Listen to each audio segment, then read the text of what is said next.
กาแฟขิงเงินแสบโลละ5ล้านกีบเพื่อเป็นการพันขยายมติกบสุมใหญ่ขององค์การพักแขวงจำปาสักก็คือมติกบสุมใหญ่องค์การพักเมืองปากซองแต่หัวที่ติดพันกับการกาเกี่ยมการเฉลิมฉลองมศาสตร์ที่2ธันวาครบรอบ50ปีคือวันที่2ธันวา1975หาวันที่2ธันวา2025และงานบุญมโหฬารกาแฟให้มีบรรยากาศฝืนๆในตอนเสาร์วันที่22พฤศจิกายน2025นี้ท่านอารุณไสสุนทรรัตน์เลขาคณะบริหารงานพรรคแขวงจำปาสักพร้อมด้วยคณะได้ลงพบปะเยี่ยมยามท้าวคำเพชรสุริยา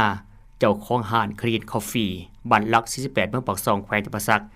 ซึ่งได้นำเอาเงินมาเลี้ยงโดยเอากาแฟให้กินแล้วเก็บเอาขี้เงินมาตากแดดและผ่านกระบวนการต่างๆแล้วจึงออกมาเป็นกาแฟที่มีรสชาติแซ่บกาแฟธรรมดาที่ขั่วและบดแล้ว1กิโล500,000กีบส่วนกาแฟขี้เงินที่ขั่วและบดแล้ว1กิโล5ล้านกีบ